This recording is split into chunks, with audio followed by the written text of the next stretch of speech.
Allah yang tak terbatas, supaya kami semua dibawa kepada pemahaman yang sungguh. Terima kasih Tuhan. Di hidup kami telah siap untuk mendengar firman. Di dalam nama Tuhan Yesus Kristus kami berdoa. Semua yang siap diberkati bersama saya katakan amin. Baik, shalom. Shalom. Puji Tuhan, Bapak Ibu Saudara sekalian dikasihi oleh Tuhan. Terima kasih tentunya buat waktu yang diberikan kepada saya, kesempatan malam hari ini untuk boleh hadir berbagi berkat firman Tuhan. Saya ajak kita untuk membuka Alkitab kita dari Injil Matius pasal yang ke-7 ayat 24 hingga ayat yang ke-27. Injil Matius 7 24 sampai dengan 27.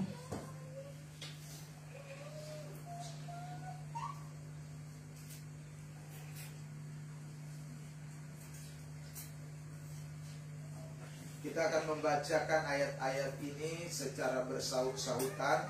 Saya akan membacakan ayat yang genap terlebih dahulu, lalu kemudian diikuti oleh Bapak Ibu Saudara sekalian ayat yang ganjil. Sabar, saya buka ayat dulu. Buka khusus saya. Sudah Pak. Ya. Setiap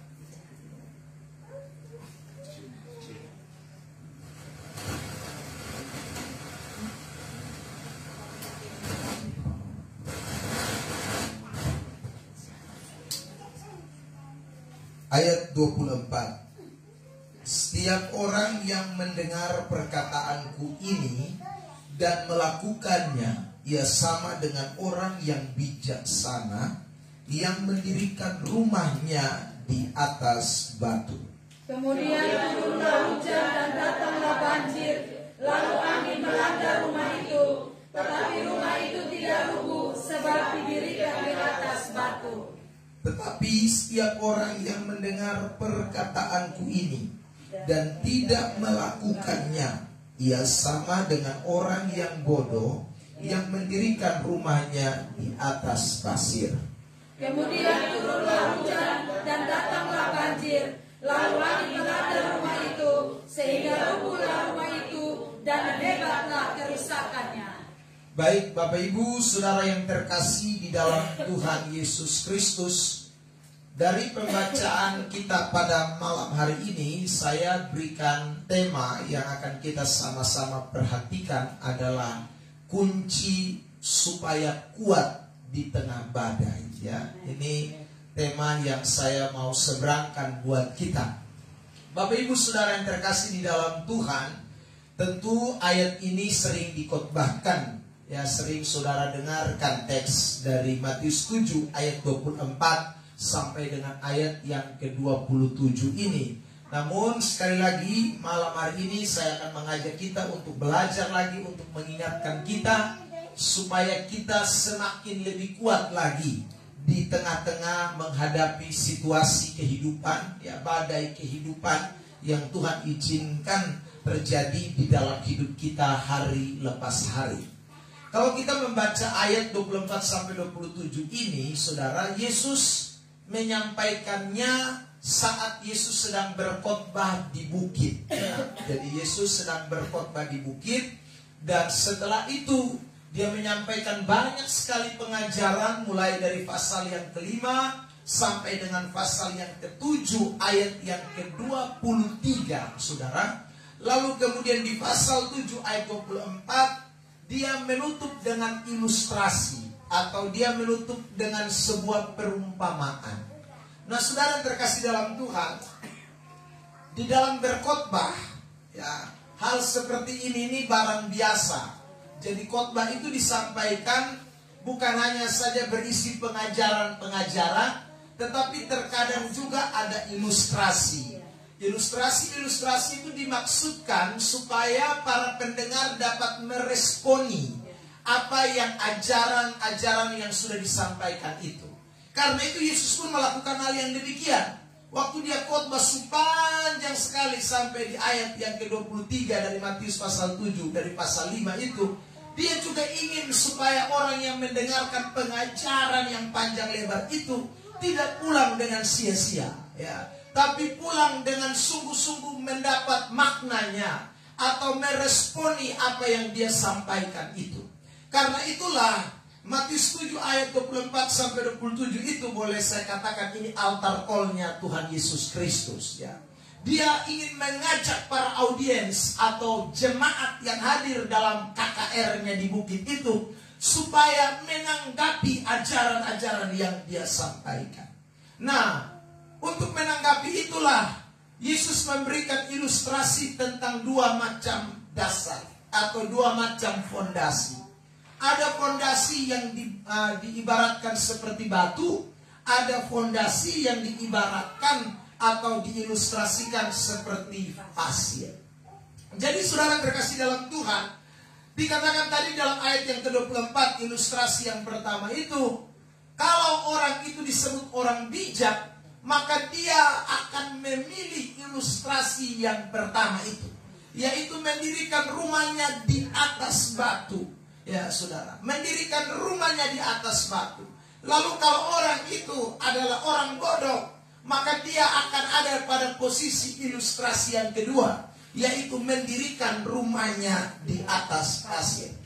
Nah saudara, yang namanya ilustrasi atau perumpamaan atau bahasa kiasan itu selalu memiliki makna di baliknya, ya. Ada makna di baliknya. Jadi tentu yang dimaksud dengan mendirikan rumah di atas batu itu punya maksud, ya. Mendirikan rumah di atas pasir itu juga ada maksudnya. Saudara yang terkasih dalam Tuhan, maksudnya tidak lain dikatakan di dalam teks yang tadi kita baca, bahwa setiap orang yang mendengarkan perkataanku ini dan melakukannya, ya, ia seperti, nah itu dikatakan di dalam teks itu. Jadi kalau orang mendengar dan melakukan firman Allah itu diibaratkan seperti orang yang membangun rumahnya di atas batu, saudara. Sementara orang yang tidak mau mendengarkan firman dan tidak mau melakukan, itu diibaratkan seperti orang yang membangun rumahnya di atas pasir. Dan saudara, kesimpulannya sederhana. Kalau orang bangun rumah di atas batu, berarti rumah itu akan bertahan, ya. Kalau orang membangun rumah itu di atas pasir, itu berarti rumah itu tidak akan bertahan. Mau mewah semewah-mewahnya, mau saudara tingkatnya 5, mau saudara penuh dengan barang-barang berharga di dalam, tapi kalau dibangun di atas pasir, maka pasti suatu saat akan rubuh, suatu saat akan hancur, saudara yang terkasih. Sementara kalau dibangun di atas batu, maka meskipun rumah itu sangat sederhana, tetapi kalau didirikan di atas batu, maka rumah itu pasti akan kuat. Nah, rumah ini bisa dialegorikan atau diartikan, saudara, bisa berarti pekerjaan kita, bisa berarti pelayanan kita, bisa berarti rumah tangga kita, bisa berarti kehidupan pribadi kita masing-masing. Itu bisa diibaratkan dengan rumah itu atau diilustrasikan dengan rumah itu. Jadi saudara terkasih dalam Tuhan, artinya bahwa rumah tangga bisa kuat kalau saudaraku mendengarkan dan melakukan firman Allah. Saudara kalau mau menjadi pribadi yang kuat, maka kita harus mendengarkan firman Allah dan melakukannya. Kalau kita mau menjadi pribadi yang kuat, maka kita harus mendengarkan firman Allah dan melakukannya. Kalau kita mau menjadikan pelayanan kita kuat, maka kita harus mendengarkan dan melakukan apa yang firman Tuhan katakan. Dan masih banyak lain lagi yang saudara dan saya, kita bisa jadikan itu sebagai gambaran dari rumah yang didirikan di atas batu. Sementara kalau orang tidak mendirikan rumahnya, pelayanannya, rumah tangganya atau pekerjaannya di atas pasir, di atas batu, berarti di atas pasir. Dengan kata lain, saudara, orang itu tidak mau melakukan atau tidak mau berprinsip pada kebenaran, ya.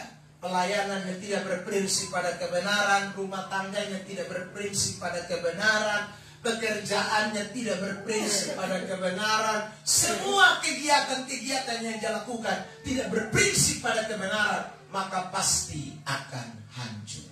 Saudara yang terkasih dalam Tuhan, kitab Amsal pasal 13 ayat 13 mengatakan begini. Mari kita lihat teks ini. Amsal 13 ayat 13, ini ayat hafalan, mau visu sini ya. Amsal 13 ayat 13 ya. Jemaat bersama-sama baca itu ayat ya. 1, 2, 3. Siapa meremehkan firman, ia akan menanggung akibatnya. Tetapi siapa taat kepada perintah akan menerima balasan. Ya. Jadi jelas Bapak-bapak saudara, kalau orang mau taat kepada firman, dia pasti akan terima berkat dari kebenaran itu. Tadi saya katakan kekuatan. Tapi kalau dia tidak mau, ya seperti yang tadi juga Yesus ilustrasikan, yaitu seperti pasir, ya, mendirikan rumah di atas pasir yang pasti hancur. Saudara yang terkasih dalam Tuhan, ada banyak fakta contoh nyata di dalam Alkitab dan dalam perjalanan hidup banyak orang di dunia ini yang saudara membuktikan bahwa kalau orang tidak berjalan di atas dasar kebenaran itu hancur berantakan. Ya, itu banyak sekali. Nah, karena itu saudara terkasih dalam Tuhan, kita malam hari ini mau belajar dari Alkitab agar kita betul-betul menjadikan firman Tuhan itu menjadi fondasi, menjadi dasar di dalam kehidupan kita hari lepas hari. Nah, saudara, saya hanya fokus kepada khotbah Yesus. Mari kita lihat Matius pasal 7, dikatakan begini ayat 24, perkataanku ini. Nah, kalau ini itu berarti saudaraku dalam konteks ini adalah khotbah itu. Jadi tidak boleh melebar ke kiri dan ke kanan. Meskipun kalau kita bicara soal perkataan Tuhan itu seluruh Alkitab, tapi saudara kita lihat dalam konteks khotbah Yesus ini berarti hanya Matius 5 sampai Matius pasal 7. Diulangi lagi di ayat yang ke-26, saudara, kembali dikatakan perkataanku ini. Jadi saudara, rupanya dalam bagian ini Yesus mau bicara khusus hal-hal penting yang membuat orang Kristen bisa kuat. Ya, apa sajakah itu? Kita belajar sama-sama malam hari ini. Yang pertama, saudara terkasih dalam Tuhan, kita mulai dari Matius pasal yang kelima. Kalau kita membaca Matius pasal yang kelima ayat 3 sampai dengan ayat yang ke-12, maka kita menemukan Yesus sedang berbicara tentang kebahagiaan. Amin. Ya, saudara. Sekarang saya tanya, siapa di sini yang tidak mau bahagia? Ya. Saudara, tetapi fakta membuktikan ada banyak orang yang tidak bisa bahagia. Dan karena tidak bisa bahagia, maka rumah tangga banyak yang hancur, saudara. Karena tidak bahagia, maka ada banyak orang yang bunuh diri. Itu karena tidak bahagia. Karena tidak bahagia, maka saudara terkasih dalam Tuhan, banyak orang yang kemudian memilih tidak ikut Yesus. Ya, lebih baik saya cari penyembahan lain daripada ikut Yesus tidak bahagia. Nah, saudara, karena tidak bahagia, ada banyak orang yang sekali lagi pindah dari satu pekerjaan, pindah di pekerjaan yang lain. Ya. Sampai akhirnya kerja-kerja yang halal dia tidak bisa lagi. Dia bilang, lebih baik sudah kita curi saja. Ya, saudara, tidak bahagia. Nah, berarti saudara terkasih dalam Tuhan, konsep kebahagiaan itu kalau tidak tepat, maka saudara kehidupan kita tidak bisa kuat. Ya. Kalau kita tidak memiliki konsep kebahagiaan yang sesuai dengan apa yang firman Tuhan katakan, maka saya ulang lagi, saudara tidak akan bisa menjadi orang yang kuat dalam menjalani hidup ini. Mau dalam rumah tangga, mau dalam hidup realitas setiap hari, Anda dan saya butuh yang namanya kebahagiaan. Sebab kalau kita mendapatkan kebahagiaan yang sejati, pasti ada kekuatan yang membuat kita tetap bertahan meski di tengah badai kehidupan ini. Ada amin? Nah, saudara terkasih dalam Tuhan Yesus Kristus, selain kata bahagia ini tadi, saudara, saya katakan adalah sesuatu yang penting. Kata bahagia ini dalam terjemahan bahasa Inggris itu ditulis dengan kata bless, yang artinya diberkati. Berarti kebahagiaan ini berkaitan erat dengan soal keberkatan. Saya tanya lagi, saudara, siapa yang mau tidak diberkati? Coba angkat. Tidak ada. Dan saudara lihat, orang-orang yang tidak diberkati itu bisa juga melakukan tindakan-tindakan yang tidak benar. Saudara, ada banyak orang bunuh diri karena dia rasa hidupnya tidak diberkati. Ada banyak orang, saudara, rumah tangganya hancur karena dia merasa tidak diberkati. Bahkan saya pernah ketemu orang yang selingkuh, lalu saudara terkasih dalam Tuhan, dia bilang begini, saya rasa ini saya punya rumah tangga yang betul. Kenapa? Saya tanya, oh kenapa? Iya Bapak, dulu saya itu perempuan satu itu, kami rumah tangga ini, aduh tidak pernah dapat berkat. Tapi yang ini kami berkat banyak. Saudara lihat. Berarti saudara lihat, kuncinya lihat. Kenapa dia bisa kuat? Karena ada berkat. Ya. Ketika tidak ada berkat, hancur. Saudara terkasih dalam Tuhan. Ada banyak orang pelayanan ke begitu. Ya, saudara terkasih dalam Tuhan. Kalau tidak diberkati dalam pelayanan, banyak orang mundur dari pelayanan. Ya, kan merasa kok melayani susah, masa. Ya, sudah. Betul begini, akhirnya orang suka melayani Tuhan. Saudara. Segala macam hal itu berkaitan erat dengan yang namanya keberkatan. Makanya saudara, Yesus tahu kalau orang tidak diberkati, orang tidak memiliki kebahagiaan yang sejati, konsep diberkati dan konsep kebahagiaan yang sejati, maka pasti saudara mereka tidak mungkin bisa bertahan kuat. Makanya di ending dari khotbahnya dia bilang, dengar baik-baik yang saya sudah jelaskan tadi. Kalau kamu mau dapat itu kebahagiaan sejati, kalau kamu mau dapat itu berkat-berkat sejati, maka kamu dengar baik itu khotbah-khotbah yang saya sampaikan. Pasti kamu akan bertahan di tengah badai kehidupan. Amin. Karena itu saudara terkasih dalam Tuhan, saudara nanti bisa memperhatikan teks-teks mulai dari ayat 3 sampai ayat 12 tentang konsep kebahagiaan yang Alkitab katakan. Tapi saya kasih kesimpulan saja, ya Bapak Mama Saudara.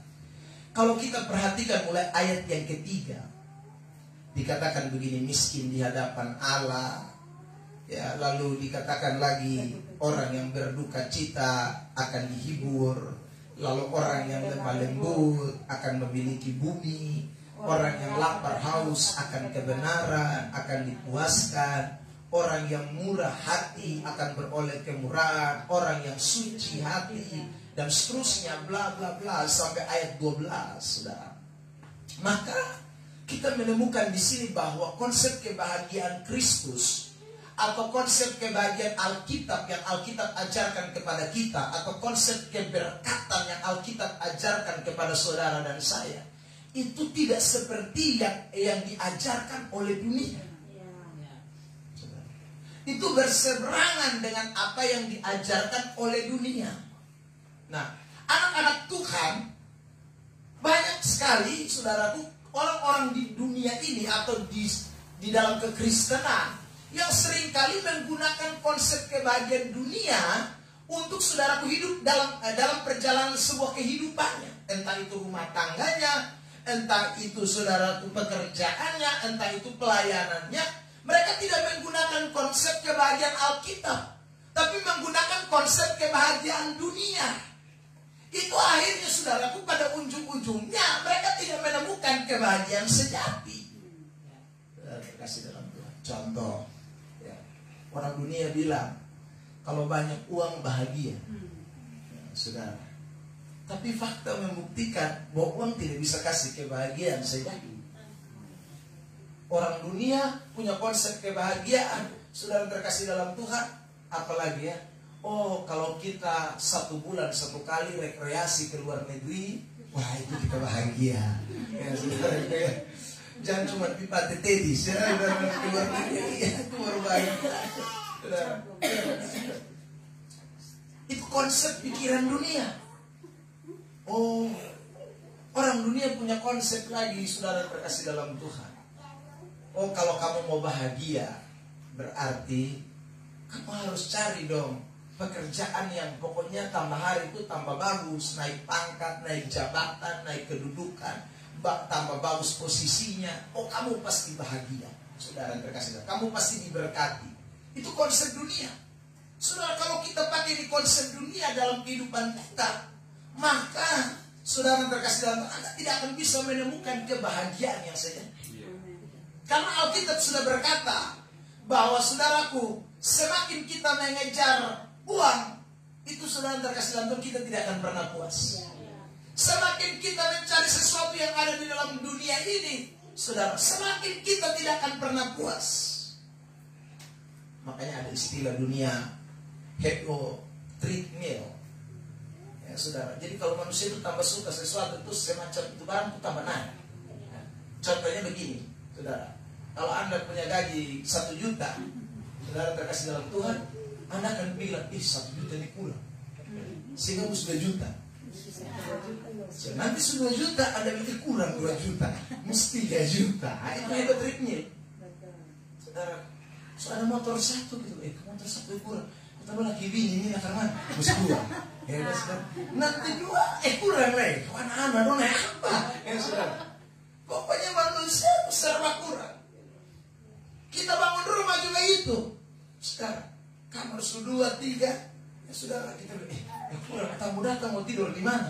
Ya, padahal tamu cuma kali 2 tahun baru datang sekali. Tapi itulah kayak keadaan manusia. Manusia tidak akan pernah puas dengan apapun. Saudara, kasih dalam contoh saja. Ya, kita tiap tahun itu rayakan Natal. Itu pasti baju baru terus. Ya, sudah. Ini semua Natal itu. Apakah baju di lemari? Tidak ada. Baju pun. Padahal itu warna merah, jadi so ada. Ya, nanti kita seragam merah di gereja. Doakan usaha beli baru lah yang merah. Padahal merah yang tahun lalu pun masih ada. Kenapa? Karena manusia tidak pernah puas dengan apa yang ada. Terkasih dalam Tuhan. Nah, konsep dunia kita tidak bisa pakai. Kalau kita pakai, maka kita sampai kapanpun tidak bisa bahagia. Amen. Saudara terkasih dalam Tuhan. Karena manusia itu selalu ingin sesuatu yang lebih.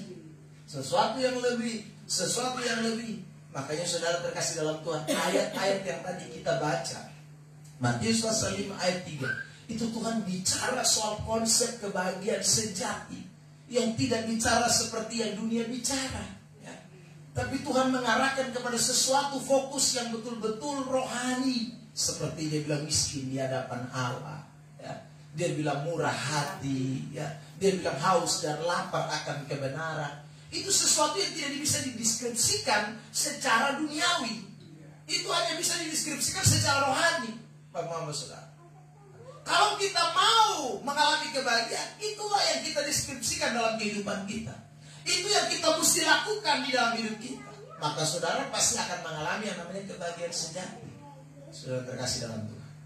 Ya, itu yang Yesus mau supaya para pendengar itu meresponi. Dengan kata lain Yesus mau bilang begini, buang bosong pemahaman tentang konsep kebahagiaan dunia itu. Ya. Seolah-olah terus mau bilang begini, jangan lagi pakai itu dasar fondasi pasir itu yang dulu kamu masih bodoh-bodoh tuh, yang kamu masih pakai itu konsep kebahagiaan dunia tuh, yang uang dulu baru bisa bahagia, yang jabatan dulu baru bisa bahagia, yang ingin sesuatu dulu baru bisa bahagia, itu kamu jangan pakai. Nanti kamu tidak bisa kuat. Kamu seperti mendirikan rumah di atas pasir yang kalau badai datang pasti akan hancur. Saudara terkasih dalam Tuhan. Nah, hari ini kita semua dengar ini kebenaran. Mari saudara, bangunlah konsep kebahagiaan sesuai dengan kebenaran. Ya? Saudara, sekali lagi saya tidak bahas item per item, karena kalau saya bahas item per item pasti akan panjang, jadi lama lagi. Ya, saya cuma mau bahas secara konsep besar saja. Ya. Tapi kalau nanti Tuhan kasih kita kesempatan, kita ketemu, kita akan belajar tuh. Oh, miskin di hadapan Allah tuh yang karmana. Lapar dan haus akan kebenaran itu yang karmana. Ya saudara, murah hati itu yang karmana. Lalu saudara, apalagi dikatakan yang menderita di dalam Kristus itu yang karmana. Itu saudara panjang lebar, tapi pokoknya garis besarnya adalah ini berbeda dengan konsep dunia. Jadi mulai buang yang tadi saya sebut konsep-konsep dunia itu buang. Kalau kita sudah dalam Tuhan, pikirkanlah kebahagiaan dalam konsep kebenaran. Pikirlah konsep-konsep rohani, saudara. Pikirlah konsep-konsep yang berkaitan erat dengan iman kita kepada Kristus. Itu yang Tuhan inginkan buat saudara dan saya. Ada amin? Amin. Saudara terkasih dalam Tuhan, itu hal pertama yang Tuhan mau supaya orang-orang lakukan sehingga hidup akan menjadi kuat. Yang kedua, saudara terkasih dalam Tuhan Yesus Kristus, mari kita lihat dari ayat yang ke-13 sampai ayat yang ke-16. Ini hal kedua yang Tuhan Yesus mau ingatkan dalam perkataannya dalam khotbah ini kepada para audiens yang mendengarkannya. Kalau kita membaca ayat 13 sampai ayat 16, itu perikopnya tentang garam dan terang dunia, saudara. Nah, ingatlah baik-baik, saudara. Hal kedua yang kita mesti miliki sebagai orang Kristen agar kita kuat, ya, selain konsep kebahagiaan dan keberkatan yang tadi saya sudah sampaikan buat kita, yang kedua adalah soal konsep keberadaan kita. Ya saudara, ada banyak orang hidupnya itu tidak bisa kuat karena dia tidak tahu dia ada di dunia ini untuk apa. Ya saudara, dia ada di dunia ini untuk apa itu dia tidak tahu. Yang penting beta bisa hidup ini dunia. Ada orang begitu. Ya saudara, yang penting sudah Tuhan masih kasih kepercayaan beta ada di dunia, beta ada. Beta pergi gereja, beta ibadah, beta habiskan hari-hari hidup. Saudara, itu sebenarnya orang yang saudara sebentar lagi akan hancur. Kenapa? Kalau kita tidak tahu akan keberadaan kita di dunia ini sebagai apa, saudara terkasih dalam Tuhan, maka hidup itu tidak ada tujuan. Kalau hidup itu tidak ada tujuan, maka suatu saat pasti orang bisa saja melakukan apa saja yang dia inginkan. Terkasih dalam Tuhan. Ya. Itu tadi saya bilang, kenapa ada orang sekali lagi rumah tangganya tidak bisa bertahan, ya, tidak kuat, karena dia tidak tahu untuk apa dia ada di tengah dunia. Dia pikir beta kawin, beta ada laki, dia ada istri, dia ada anak. Dia pikir sampai di situ. Sudah, ketika begitu badai datang hantam rumah tangganya, sudah terkasih dalam Tuhan, wah dia bisa kalang kabut. Karena dia tidak tahu posisi keberadaannya sebagai apa. Makanya dia bisa cari istri baru, bisa cari suami baru, bisa cari rumah tangga baru. Saudara, karena dia pikir yang penting saya dapat sesuatu yang saya inginkan. Saudara terkasih dalam Tuhan, kalau orang tidak tahu akan keberadaan hidupnya di tengah-tengah dunia ini, saudara, dia bekerja, dia tidak pikir apa-apa. Ya, yang penting bagaimana saya dapat duit, itu saja. Mau korupsi kah? Mau tidak halal kah? Mau kerja putar balik kah? Pokoknya tidak mau pusing. Karena dia tidak mengerti keberadaannya di tengah-tengah dunia ini. Nah itu Yesus anggap orang yang tidak kuat, ya, orang yang tidak punya fondasi di dalam kehidupan. Makanya dia bilang, kamu tolong dengar ini, supaya kamu tahu ini ajaran Tuhan, keberadaanmu di tengah-tengah dunia ini sebagai apa. Ya, mari kita lihat ayat 16. Ayat 16. Matius 5 ayat 16. 1, 2, 3. Demikianlah hendaknya terangmu bercahaya di depan orang, supaya mereka melihat perbuatanmu yang baik dan memuliakan Bapamu yang di surga. Itu kita Tuhan akan hadirkan di dunia, itu tujuannya itu. Saudara terkasih dalam Tuhan, supaya kita jadi berkat, supaya kita ini terang, kita bercahaya di depan orang. Ya, sudah. Itu tujuan Tuhan menghadirkan saudara dan saya. Jadi jangan lupa, saya punya rumah tangga mesti menjadi terang yang bercahaya. Saya punya pelayanan mesti jadi terang yang bercahaya. Saya punya pribadi harus menjadi terang yang bercahaya. Saya punya pekerjaan harus menjadi terang yang bercahaya. Saudara terkasih dalam Tuhan, orang kalau seperti ini, dia tidak sembarangan, ya. Dia akan tahu bagaimana dia menjalani dia hari-hari hidup. Karena dia tahu dia punya kehidupan di tengah-tengah dunia ini harus bercahaya, jadi berkat bagi banyak orang. Saudara lihat itu ayat sebelum kan dia bilang, kamu itu adalah garam dunia. Kalau garam itu tidak asin, dengan apakah ia bisa diasinkan? Ya, selain diinjak-injak orang. Kamu itu adalah apa lagi? Pelita, terang, yang bukan ditaruh di bawah gantang, tapi diletakkan di atas kaki dia, supaya dapat menerangi semua orang. Ini prinsip yang kita tidak boleh lupakan, ya, sebagai anak-anak Tuhan. Ya, Ya, saudara terkasih dalam Tuhan. Nah, itu bikin kita akan kuat menghadapi hidup ini. Saudara. Saya ulang lagi, rumah tangga kita kuat karena kita tahu saya mau jadi berkat. Saya mau jadi berkat bagi orang lain, bagi istri, bagi suami, bagi anak-anak. Ya. Saya mau jadi berkat buat orang tua. Saya mau jadi berkat buat tetangga sekeliling saya. Saudara, di tengah pelayanan coba gitu. Saya mau jadi berkat bagi banyak orang. Saudara terkasih dalam Tuhan. Nah, kalau semua orang berpikir begini, hidup itu menjadi kuat. Tantangan pasti akan datang. Ya saudara. Tapi kita semua tahu keberadaan kita. Kita semua tahu posisi yang Tuhan berikan kepada kita. Sehingga kita tidak mungkin, saudaraku, sembarangan dalam saudara menghadapi tantangan. Kita akan tetap teguh berdiri di atas kebenaran Tuhan. Karena kita tahu saya adalah terang dunia. Saudara terkasih dalam Tuhan. Makanya di ayat 18 Matius 5 ya, sampai ayat 48, saudara, itu Yesus berulang-ulang kali bicara soal firman. Nanti saudara baca, panjang sekali ya. Yesus bicara banyak soal firman dalam semua aspek ya. Mulai dari bagaimana kita mengasihi musuh, bagaimana saudara terkasih dalam Tuhan hidup rumah tangga, itu ada semua di dalam ayat itu. Bagaimana kita melakukan pelayanan, itu semua Tuhan jabarkan secara mendetail dari pasal 5 ayat yang ke 18 sampai dengan ayat 48 itu. Maksudnya adalah supaya kita betul-betul bisa tampil jadi berkat ya. Supaya kita bisa jadi terang di tengah-tengah dunia. Supaya kita bisa betul-betul memancarkan cahaya kemuliaan Allah. Saudara terkasih dalam Tuhan. Nah, ini anak-anak Tuhan tidak boleh lupa. Sehingga anak-anak Tuhan jangan kelihatan lemah, tapi kita mesti tetap kuat. Sudah, kita mesti kuat. Kuat untuk jadi berkat. Kuat karena kita terang. Saudara terkasih dalam Tuhan. Kalau satu sinar lampu saja bisa menerangi kegelapan. Ini lampu ini dibuat manusia, saudara.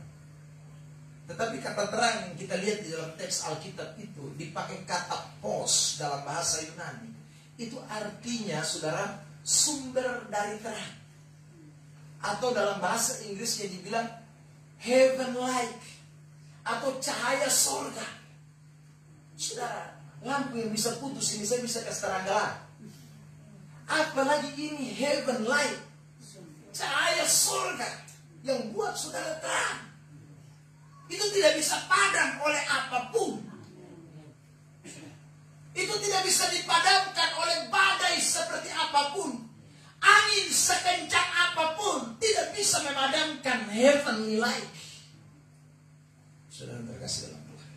Nah, itulah orang-orang percaya. Anak-anak Tuhan. Jadi kalau saudara dan saya tahu bahwa kita ini terang dunia ya, saudara pasti kita akan bertahan di tengah-tengah kegelapan, di tengah-tengah badai, di tengah-tengah kita yang harus bersinar. Kita tidak boleh redup, kita tidak boleh padam. Saudara terkasih dalam Tuhan. Itulah rumah tangga Kristen yang kuat. Itulah pelayanan yang kuat. Saudara, itulah hidup pribadi yang kuat. Itulah pekerjaan yang kuat. Saudara terkasih dalam Tuhan. Jadi jadilah anak-anak Tuhan sekali lagi yang jadi heavenly light, cahaya surga. Ya saudara, yang menerangi dunia, yang betul-betul berdampak bagi orang lain. Nah itu sekali lagi kalau berdiri di atas kebenaran. Makanya saya ulang, Matius 5 dilanjutkan ayat 18 sampai dengan ayat yang ke-48. Yesus mulai korek semua. Kalau engkau mendengar firman, kasihilah musuhmu, kasihilah sesama manusia dan bencilah musuhmu, tetapi aku berkata kepadamu, ya Yesus bilang begitu toh, ya dia bilang apa? Kasihilah sesamamu dan juga kasihilah musuhmu, berdoalah, berkatilah dia. Kalau engkau mendengarkan firman, sudah terkasih dalam Tuhan, mata ganti mata, ini ganti ini dan segala macam, aku berkata kepadamu, ya kalau ada orang yang meminta engkau berjalan 1 mil, berjalanlah 2 mil. Itu maksudnya apa? Supaya saudara jadi terang kan? Saudara percaya. Saudara terkasih dalam Tuhan.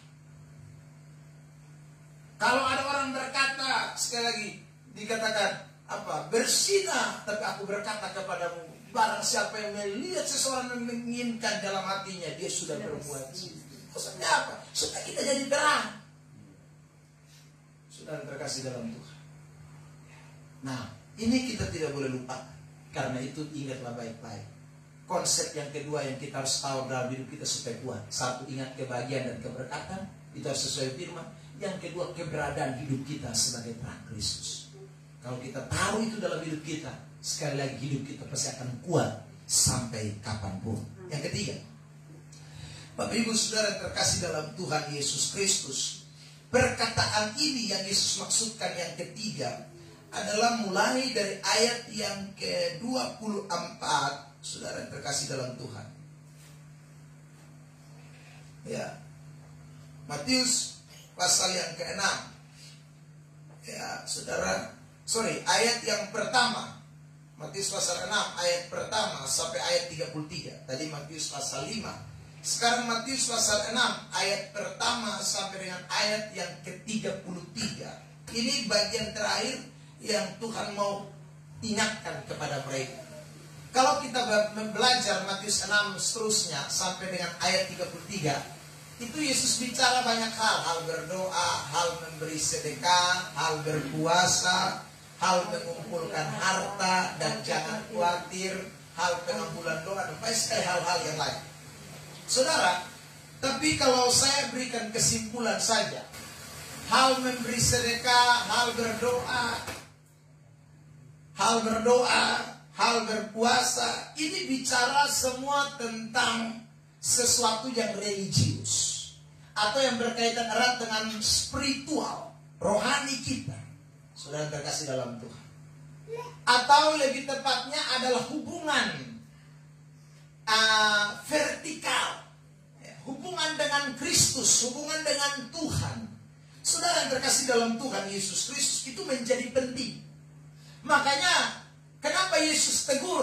Karena orang-orang Farisi, ahli Taurat, orang Yahudi tidak membangun kehidupan religius yang betul.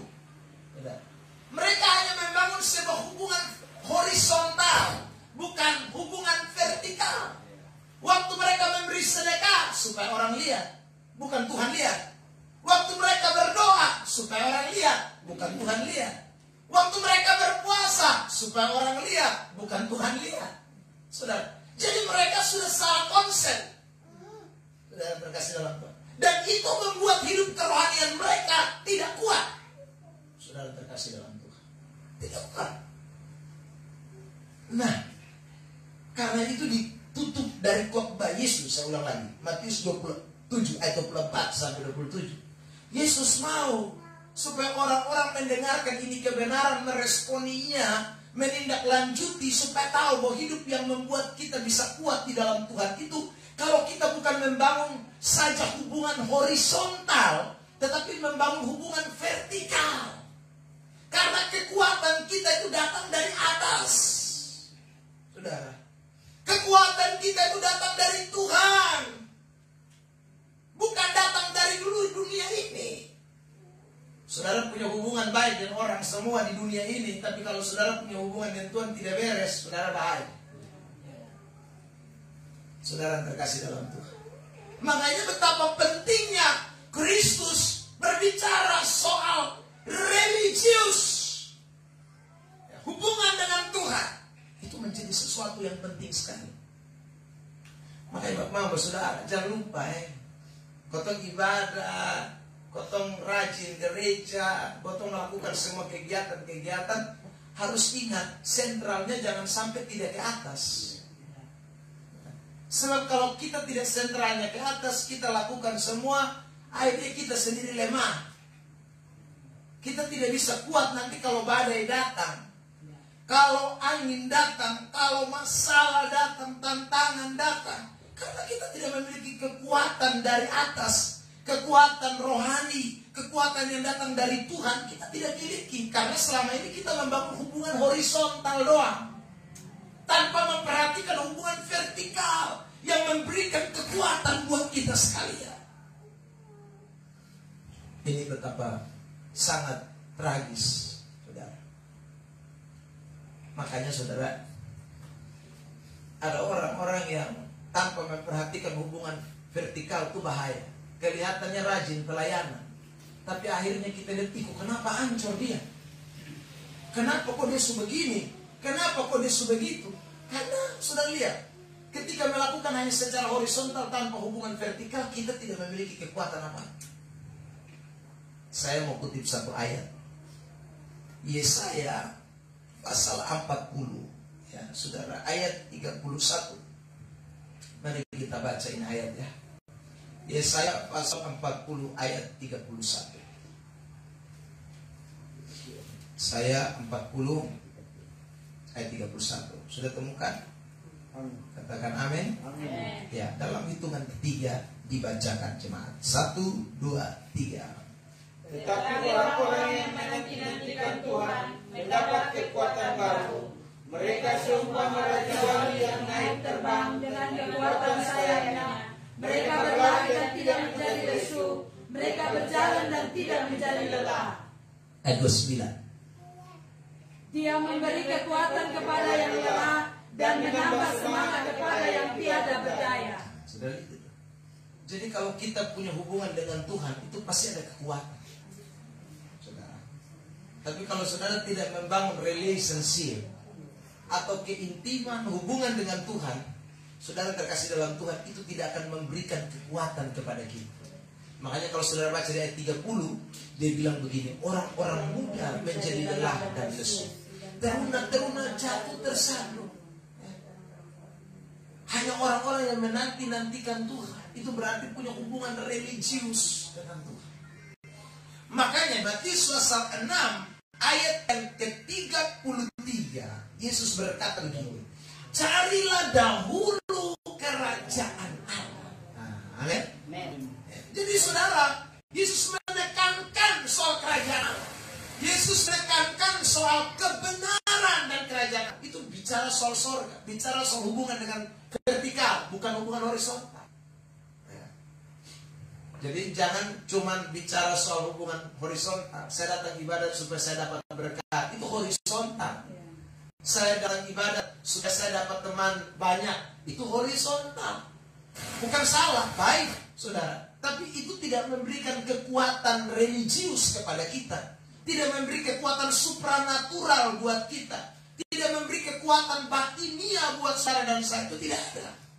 Yang bisa beri kekuatan batinia adalah waktu kita punya hubungan relasi dengan Tuhan. Makanya datanglah untuk cari kerajaan Allah dan kebenarannya. Itu Yesus tekankan. Jadi kalau kamu mau kuat, sekali lagi, konsep kebahagiaan mesti ingat bukan kebahagiaan dunia. Konsepnya. Kedua, ingat baik-baik, saya ini terang. Keberadaan saya di dunia ini terang. Itu bikin kita pasti kuat. Karena terang, saya ulang lagi, tidak bisa dikalahkan oleh apapun. Ya. Terang itu bicara soal kekuatan. Dan yang ketiga, ingat baik-baik, saudara terkasih, kita semua yang ada di tengah-tengah dunia ini, kita semua jangan hanya berpikir soal hal horizontal. Pikirkanlah hal vertikal. Karena sekali lagi, kekuatan batinia, kekuatan religius, itu hanya datang ketika orang mempunyai hubungan vertikal dengan Tuhan. Amin. Saudara terkasih dalam Tuhan. Yang keempat, terakhir. Saudara terkasih, mari kita lihat konsep apa yang Tuhan mau kita perhatikan.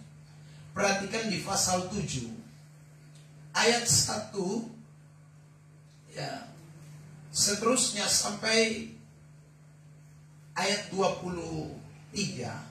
Ya saudara,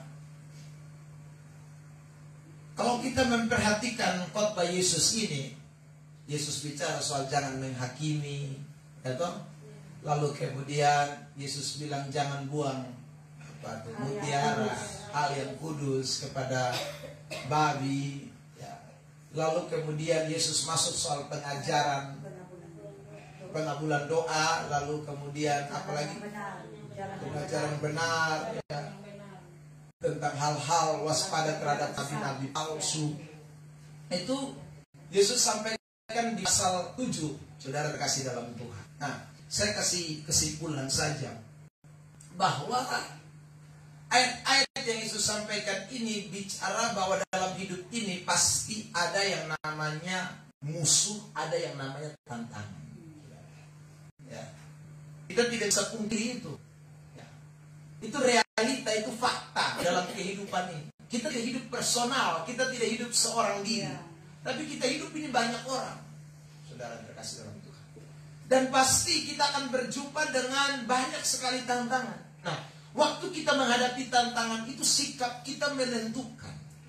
Saudara. Kalau kita menghadapi tantangan dan sikap kita salah, maka itu akan membawa kita bukan tambah bangkit, tapi tambah terpuruk. Kalau kita menghadapi masalah, tantangan, sikap kita keliru, maka saudara terkasih dalam Tuhan, itu akan membuat hidup kita justru menjadi down, menjadi lemah, tidak kuat, tidak bertahan di tengah-tengah situasi. Makanya saudara terkasih dalam Tuhan, Yesus mengajarkan tentang beberapa sistem untuk kita bisa bertahan di tengah-tengah tantangan. Yang pertama, saudaraku, adalah kita mesti belajar untuk mengintrospeksi diri. Jangan menghakimi. Ya, saudara. Lihat diri. Orang kupang bilang roti bertemu diri. Ya, sebab kalau kita menghadapi tantangan dan kita hanya melihat keluar, cenderung kita akan mempersalahkan orang. Cenderung kita akan membenarkan diri dan semua orang salah habis.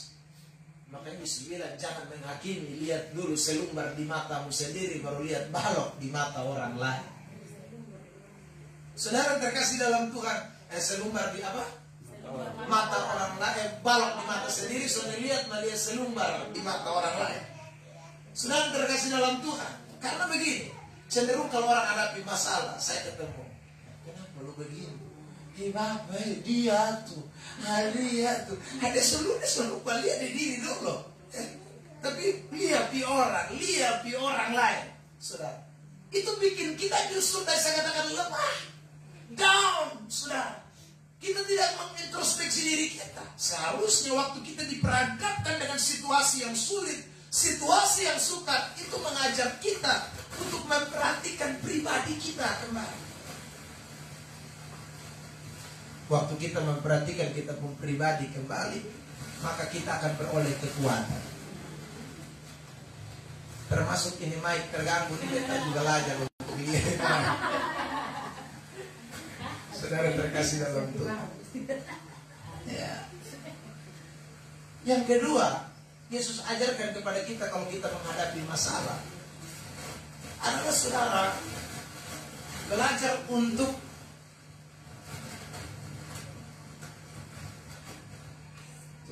kanan. Oh begitu. Oke baik, terima kasih. Saya tahu dia pun teknik juga. Saudara terkasih dalam Tuhan,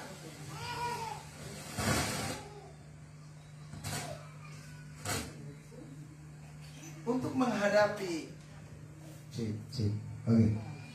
untuk menghadapi masalah tantangan. Yang kedua, saudara terkasih dalam Tuhan Yesus Kristus mengenai perilaku kita. Ya. Yesus berkata begini, jangan berikan barang berharga kepada binatang atau dalam hal ini disebut anjing atau babi. Ya, saudara terkasih dalam Tuhan. Maksudnya begini, kita ini manusia itu punya martabat yang cukup tinggi. Dan kita tahu mana barang baik, mana barang tidak baik, mana barang berharga dan mana yang tidak, saudara. Nah, dalam menghadapi situasi masalah kehidupan, jangan buat martabat kita menjadi rendah, saudara. Saya mau tanya, saudara, kalau babi lapar apa yang dia buat? Bataria. Nah, itu karena babi martabat rendah. Nah, kita manusia jangan begitu. Beras habis bataria keson jelas itu di martabat jadinya. Saudara, nah itu bikin kita tidak kuat sebenarnya. Kita ini tahu mana yang sesuai dengan kehendak Tuhan, mana yang tidak. Kita mengerti, jangan bikin diri rendah. Saudara terkasih dalam Tuhan, hadapi masalah itu mesti tahu martabat sebagai manusia. Amin. Apalagi bukan hanya manusia, anak Allah. Wih, itu nilai terlalu tinggi itu. Kalau saudara baca Yesaya 43, itu ayat bilang apa? Engkau berharga di mataku. Ya, engkau menyeberangi laut tapi air tapi tidak akan dihanyutkan. Engkau melewati api tapi tidak akan hangus. Sudah jangan pikir rendah diri kayak babi. Minta maaf ya Om bukan. Jangan saudara polisikan saya. Ya sudah. Kita bilang menyata saudara. Jangan pikir diri rendah kayak binatang. Matanya kesana jelas, gigi kandang leher dari rusak kandang lari merontak keluar dari kandang. Nah, itu tuh perilaku binatang. Itu perilaku babi. Kita jangan. Sudah terkasih dalam Tuhan, kita justru punya nilai martabat yang tinggi. Percayalah, itu cara orang menghadapi masalah tantangan. Makanya Yesus kasih tahu itu. Sudah. Lalu Yesus masuk lagi dalam hal apa? Pengabulan doa kok. Ya. Percayalah Tuhan itu pasti mengabulkan doa saudara. Amin saudara. Ya. Dengar khotbah, dengar kebenaran ulang-ulang bilang Tuhan itu tidak pernah berubah. Dia bisa lakukan mujizat. Tapi tantangan sedikit suloyo. Ya saudara. Oh Tuhan di manakah engkau? Hai, kau lupa itu Tuhan mengabulkan doa. Saudara terkasih dalam Tuhan. Dan yang terakhir, saudara, Tuhan ajar kita supaya waspada. Ya, karena waktu tantangan datang itu ada, saudaraku, domba berbulu serigala juga ada. Itu saudara, kalau kita tidak waspada kita terperangkap masuk ke dalamnya. Kalau orang pun bilang kita hau-hau, itu bahaya. Jadi kita mesti waspada. Tantangan yang Tuhan izinkan terjadi dalam tempuh hidup itu sebagai bentuk warning untuk semakin hari semakin waspada, semakin hati-hati, semakin jaga diri baik-baik. Nah itu Tuhan punya maksud. Jadi saudara terkasih dalam Tuhan, ini yang Tuhan mau sampaikan waktu kita sedang menghadapi tantangan. Dan makanya dia ngomong di ayat 24 sampai dengan ayat 27. Kalau kamu dengar perkataanku ini, kamu kuat. Ya. Tantangan boleh datang, kamu kuat. Karena kamu tahu menghadapi tantangan, kamu introspeksi diri. Waktu kamu hadapi tantangan, kamu tahu bahwa kamu punya martabat yang cukup tinggi, kamu tidak rendahan. Waktu kamu menghadapi tantangan, kamu tahu bahwa Tuhan sanggup mengabulkan doa saya. Tuhan sanggup buka jalan. Waktu saya menghadapi tantangan, saya semakin sadar bahwa ini mengajarkan saya untuk waspada dalam menghadapi segala sesuatu. Ada amin? Saudara terkasih dalam Tuhan Yesus Kristus, ini yang Tuhan mau kita semua juga respon. Kalau kita mau jadi rumah tangga yang kuat, saya ulang, pelayanan yang kuat, pribadi yang kuat, hamba Tuhan yang kuat, semua hal yang kuat-kuat dalam kehidupan kita, jangan lupa ini 4 hal. Kalau saudara lakukan ini kebenaran, konsep yang Tuhan ajarkan pada waktu itu dalam khotbah di bukit, saya percaya hal yang sama, kekuatan yang sama, kalau kita respon ini firman, maka itu akan menjadi bagian dalam hidup kita sekalian. Ada amin? Jadi saya ulang, kenapa orang bisa hancur? Karena konsep kebahagiaannya salah, ya, konsep keberkatannya salah. Yang kedua, kenapa orang bisa jatuh dan hancur? Karena dia tidak tahu di dalam dunia ini dia datang untuk apa. Padahal dia adalah terang yang bercahaya. Dia heaven light, cahaya surga yang menerangi dunia yang tidak bisa dipadamkan oleh apapun. Lalu yang ketiga, saudara kasih Tuhan, jangan lupa hubungan intim dengan Kristus, religius, hubungan surga, vertikal. Itu memberi kekuatan buat kita menghadapi segala sesuatu. Dan yang keempat, jangan lupa konsep menghadapi tantangan mesti jelas sesuai dengan kebenaran. Kalau itu kita lewati semua, maka hidupmu akan kuat sampai Tuhan datang kembali yang kedua kali. Tepuk tangan terbaik buat Tuhan Yesus Kristus. Sama-sama dengan saya katakan, saya pasti kuat. Saya pasti kuat. Sekali lagi, saya pasti kuat. Saya pasti kuat. Bilang samping kiri kanan, bahagia dan berkat jangan salah. Bahagia dan berkat jangan salah. Bilang samping kiri kanan, dunia punya buah. Bilang samping kiri kanan, karena kalau dunia punya lusa pernah puas. Istri satu minta dua. Ya, suami satu minta dua. Ya, sudah, itu dunia punya. Ya. Tapi kalau kita belajar firman Allah, jangan pakai dunia punya. Yang kedua, ingat baik-baik, kalau saudara mau kuat, saudara adalah apa? Bilang sama-sama terang. Bilang samping kiri kanan, terang dari surga. Bilang samping kiri kanan, tidak bisa putus. Tidak bisa padam. Itu terang dari surga. Amin.